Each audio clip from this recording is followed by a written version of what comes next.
श्री शेखसवार जी सदगुरु जी महाराज जी के चरणों में कोटि कोटि प्रणाम व आप सभी को मेरा सप्रेम प्रणाम।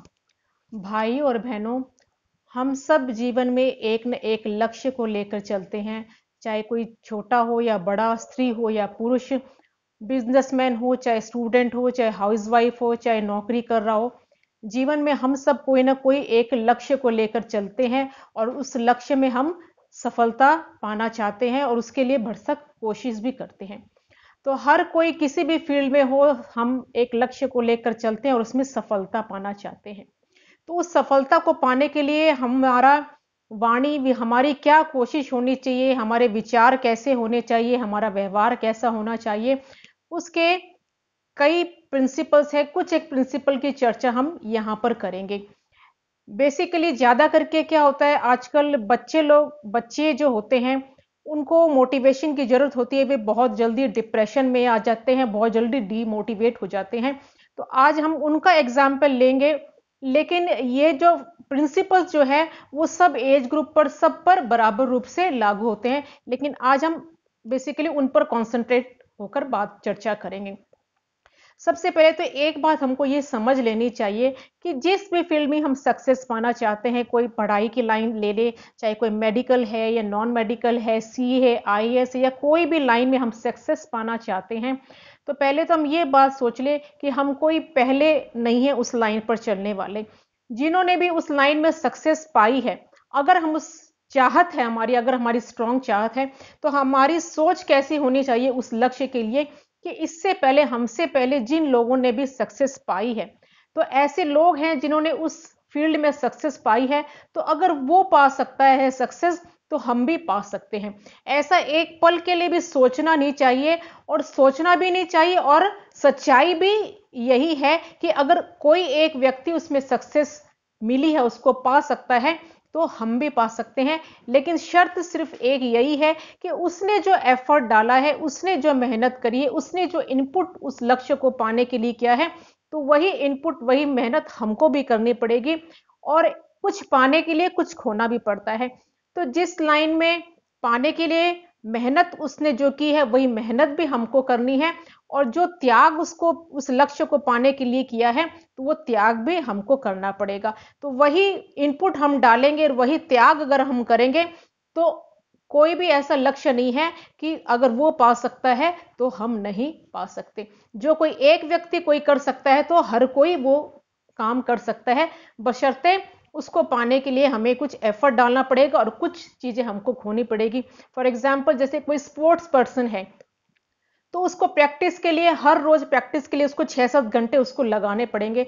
तो 6-7 घंटे लगाने के लिए उसको अपनी, हो सकता है नींद के साथ थोड़ा कॉम्प्रोमाइज करना पड़े, अपने एंटरटेनमेंट के साथ, मनोरंजन के साथ थोड़ा कॉम्प्रोमाइज करना पड़े, अपनी फैमिली के साथ, किसी और चीजों के साथ उसको कॉम्प्रोमाइज करना पड़े, तो वो कॉम्प्रोमाइज उसको करना पड़ेगा। लेकिन किसी भी सूरत में जो उसको प्रैक्टिस के लिए, अपने लक्ष्य के लिए जो उसको टाइम देना है, जो प्रैक्टिस करनी है, उसके साथ अगर वो कॉम्प्रोमाइज करता है, तो फिर उसकी सफलता में डाउट रहता है।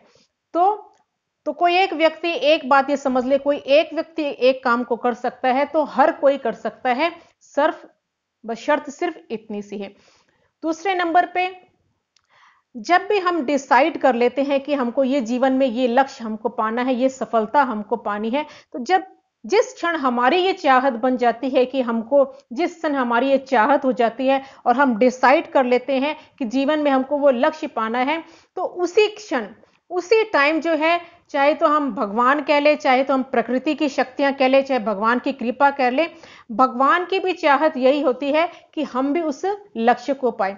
जितनी हमारी चाहत होती है, उससे 100 गुना चाहत भगवान की होती है, प्रकृति की होती है कि हम उस लक्ष्य को पाए।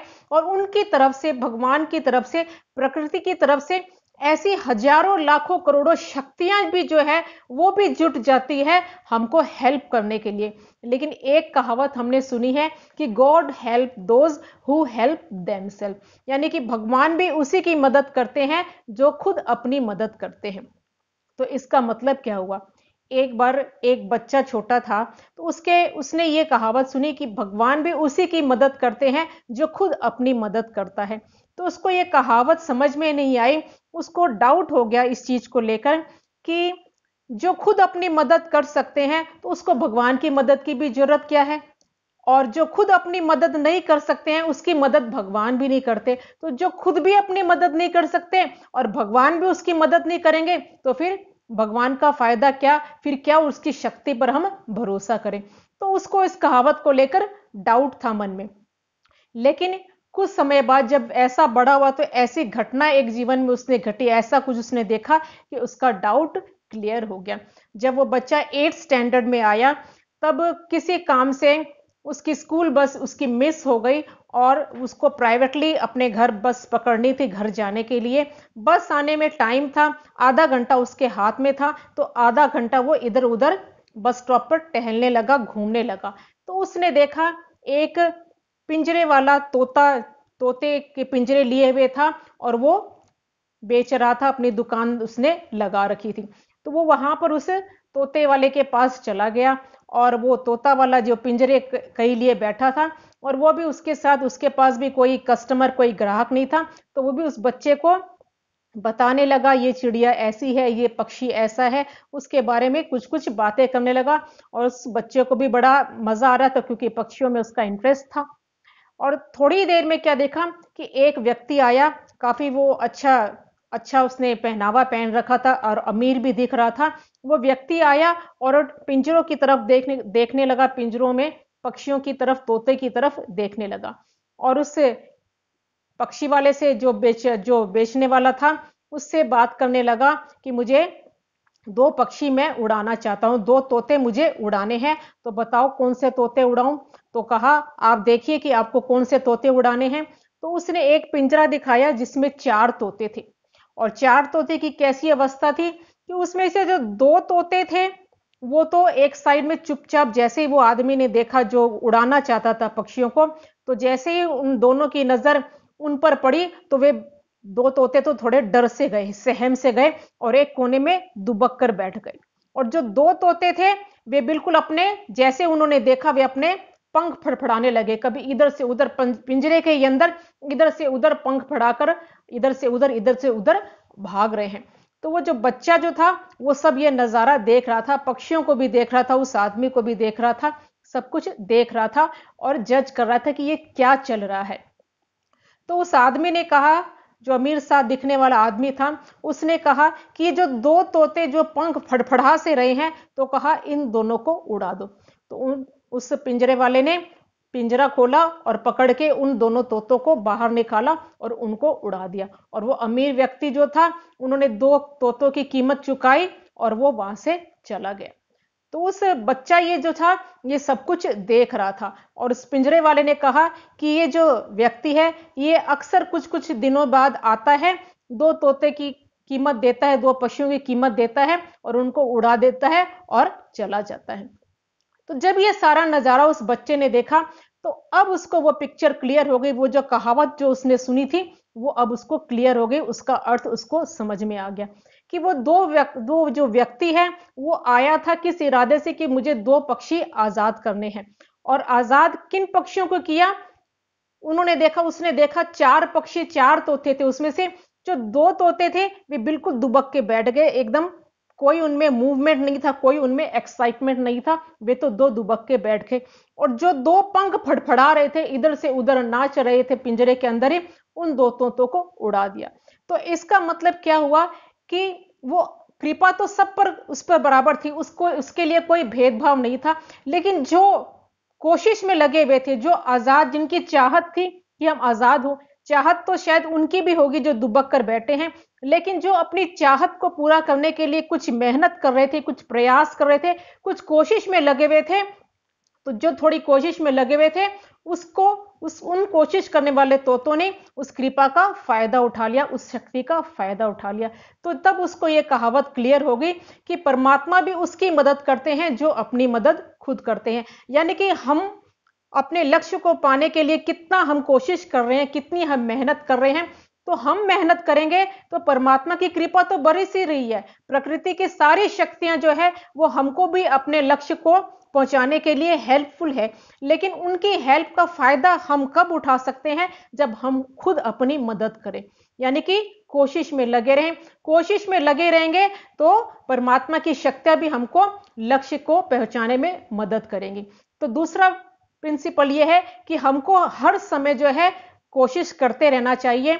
जब भी हम लक्ष्य की तरफ जाएंगे तो कुछ ना कुछ मुश्किलें तो बाधाएं तो आएंगी, चाहे वो स्टूडेंट हो, चाहे वो बिजनेसमैन हो, चाहे हाउसवाइफ हो, चाहे अपना बिजनेस हो, चाहे नौकरी करता हो, और चाहे कोई भजन करने वाला भगत ही क्यों ना हो। भजन की लाइन में भी चलते हैं तो आगे पीछे हमारे आजू बाजू बहुत लोग मिलेंगे कि जो कि हमारा मजाक बनाएंगे और हमको अपने लक्ष्य से हमको विचलित करेंगे, ऐसे ताने भी मारेंगे, हमको टोंट भी मारेंगे। लेकिन अगर वो विचलित हो गया, अगर उन बातों से, उनकी बातों से डर गया, तो वो अपने लक्ष्य को नहीं पा सकेगा। तो जीवन में बाधाएं तो हर किसी के फील्ड में हर किसी को आएगी, लेकिन उससे हमको विचलित नहीं होना है, अपने कदम हमको आगे बढ़ाते चलना है।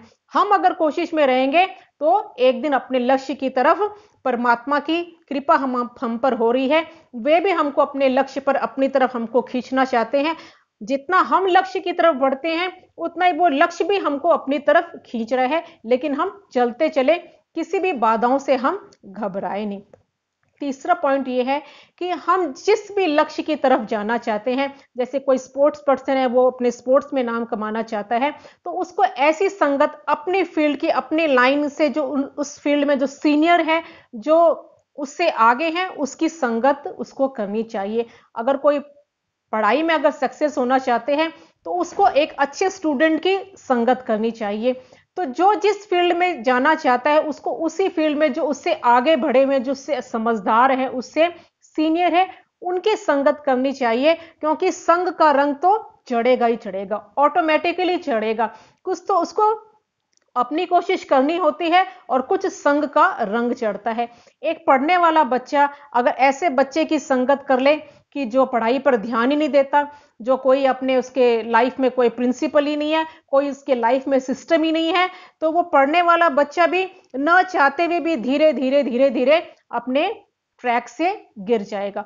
अगर ऐसे बच्चों की संग करेगा जो बिल्कुल एकदम सिस्टमेटिक पढ़ते हैं, पढ़ाई के साथ कॉम्प्रोमाइज करते नहीं, जो अव्वल नंबर रहते हैं, ऐसे बच्चों की संग करेगा तो धीरे धीरे धीरे धीरे ऑटोमेटिकली संग का रंग उस पर चढ़ता चलेगा और वो भी अपने लक्ष्य को पालेगा। तो अपना संग जो है वो खूब सोच समझकर करना चाहिए, क्योंकि संग का रंग तो चढ़ेगा ही चढ़ेगा। और चौथे नंबर की बात यह है कि हम किसी भी फील्ड में सक्सेस पाना चाहते हैं तो अपने लक्ष्य की तरफ हमको कंसंट्रेट करके चलना पड़ता है। जैसे कंसंट्रेशन पावर उसका बढ़िया होना चाहिए, अच्छा होना चाहिए। जैसे जो पढ़ाई करने वाले बच्चे हैं उनका कंसंट्रेशन पावर उनका स्ट्रांग होना चाहिए, ताकि वे पढ़ाई कर सके, खूब मन लगाकर पढ़ाई कर सके, उनको याद जल्दी हो सके, और जो याद जो कर रहे हैं वो याद उसको उसकी बनी रहे, यादगिरी बनी रहे। तो कंसंट्रेशन पावर कैसे इंक्रीज हो, या हमारा कोई भी करने की कार्य की क्षमता, जो किसी भी फील्ड में कार्य क्षमता हमारी कैसे इंक्रीज हो, कैसे बढ़े। तो उसके लिए चाहे हम किसी भी फील्ड में हो, उसके लिए सबके लिए एक ये बेसिक प्रिंसिपल जो है कि अवगुण काढ़ो गुण ग्रहो हारे से होए जीत। यानी कि हम जिन भी लोगों के संपर्क में हमको डेली आना पड़ता है, जो भी हमारे संपर्क में आने वाले व्यक्ति हैं, जो भी हमारे संपर्क में आने वाली वस्तुएं हैं, चीजें हैं, और जैसी भी परिस्थिति हमारे सामने आती है, हर व्यक्ति जो भी हमारे संपर्क में आते हैं, हर उन व्यक्ति, वस्तु और परिस्थिति में हम गुण देखें। क्यों गुण देखें? क्योंकि गुण हम देखेंगे उनमें तो गुणों का ही हमारे अंदर चिंतन चलेगा। गुण की हमारे जो हम देखेंगे उसी का ही हमारे अंदर चिंतन चलेगा। तो गुण हम देखेंगे, गुणों का चिंतन चलेगा, तो धीरे धीरे वही गुण जो है, अच्छे गुण जो है, अच्छी बातें धीरे धीरे हमारे अंदर भी विकसित होती चली जाएंगी, और वे अच्छी बातें जो है हमको लक्ष्य की तरफ अपने आप हमको खींच लेगी। और अगर हम उन हमारे व्यक्ति, वस्तु, परिस्थिति से जितने हम उनमें बुराई देखेंगे, अवगुण देखेंगे, यानी कि शिकायत रखेंगे, तो उन बुरी बातों का चिंतन जितना हमारे अंदर चलेगा, तो धीरे धीरे ऑटोमेटिकली वे बुरी बातें भी हमारे अंदर आ जाएगी और हमको अपने लक्ष्य से हटा देगी। दूसरे नंबर पर, जितना हम अच्छाइयों का चिंतन करेंगे, जितना हम अच्छी बातें देखेंगे, उतना ही हम खुश रहेंगे। और जितना हम शिकायत अपने व्यक्ति, वस्तु, परिस्थिति से जितनी हम शिकायत रखेंगे तो उतना ही जो है हम दुखी रहेंगे। और हम अगर खुश रहते हैं तो हमारी जो कार्य करने की क्षमता जो है, हमारी जो एनर्जी जो है वो बढ़ जाती है। जब हम खुश होकर कोई काम करते हैं तो उस काम में भी निपुणता आती है, काम जल्दी भी होता है और काम में निपुणता भी आती है। और जितने हम दुखी होकर काम करते हैं तो काम भी होता नहीं है और काम में देरी भी होती है। कार्य क्षमता जो है, हमारी कंसंट्रेशन पावर, अगर हम खुश रहते हैं तो इंक्रीज हो जाती है, बढ़ जाती है। और जितना हम दुखी रहते हैं, जितना हम आसपास की हमारी परिस्थितियों से, जितना हमारे मन में शिकायत रहती है कि ऐसा नहीं होना चाहिए, ऐसा है या वैसा है, जितना जजमेंटल हम रहते हैं, उतना ही जो है वो हमारी कंसंट्रेशन पावर को, हमारे कार्य करने की क्षमता को, हमारी सोचने समझने की शक्ति को, दिमागी पावर को जो है वो हमको नीचे ले आता है। हमारा पावर, हमारी कार्य क्षमता अगर कम हो जाएगी तो हमारा अपने आप कंसंट्रेशन पावर इंक्रीज हो जाएगा और वो हमको अपने लक्ष्य से विचलित कर देगा। तो किसी भी फील्ड में हो, किसी भी फील्ड में हम सक्सेस पाना अगर चाहते हैं तो जो भी हमारे कांटेक्ट में आने वाले लोग हैं, जो भी हमारी परिस्थिति है, जो भी वस्तु है, उसके लिए उनमें हम अच्छाई देखें। अच्छाई, बुराई, अगर ये भी हमारे मन में क्वेश्चन अराइज हो सकता है कि कोई सामने वाला कितना भी बुरा हो और फिर भी हम अच्छा क्यों सोचें।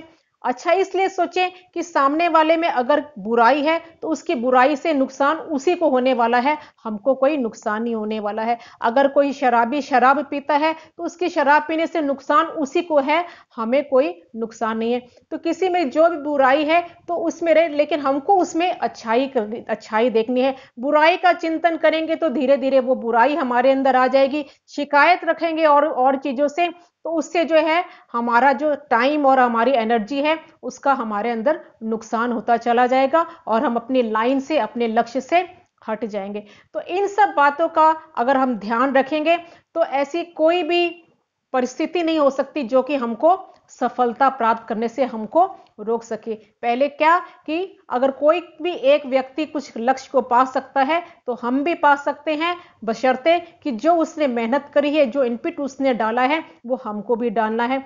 और एक ये विश्वास रखे भगवान पर कि जितना हम अपने लक्ष्य को पाना चाहते हैं उतना ही भगवान भी चाहते हैं कि हम अपने लक्ष्य को पाए। जितनी हम मेहनत करते हैं उससे 100 गुना ज्यादा जो है वो भगवान की तरफ से हमारे ऊपर एफर्ट, कृपा रहती है कि हम उस लक्ष्य को पाए। लेकिन पॉइंट ये है कि एक कदम जो है वो पहला जो कोशिश जो है वो पहला एफर्ट जो है वो हमको लगाना पड़ेगा। उसके बाद जो है हजारों शक्तियां हमारे साथ साथ है, लेकिन पहला कदम हमको बढ़ाना पड़ेगा। तीसरी कि हम अपनी संगत पर ध्यान दें कि जो भी हमारी संगत हो वो हमसे ऊंची हो, हमसे समझदार है, जो हमको अपने लक्ष्य पर हमको बना के मेंटेन करके रखे। और चौथे नंबर पे कि जो भी हमारे कांटेक्ट में आने वाले व्यक्ति है, वस्तु है, परिस्थिति है, उनमें हम अच्छाई देखें। तो उनमें अच्छाई देखेंगे तो हम अपने कार्य क्षमता हमारी बढ़ेगी, हमारा कंसंट्रेशन पावर बढ़ेगा। तो ये बातें हम अपने जीवन में अपनाएंगे तो हर किसी भी एज में, किसी भी फील्ड में हमको सक्सेस पाने से कोई हमको रोक नहीं सकता। बोले श्री प्राणनाथ प्यारे की जय, सद्गुरु महाराज की।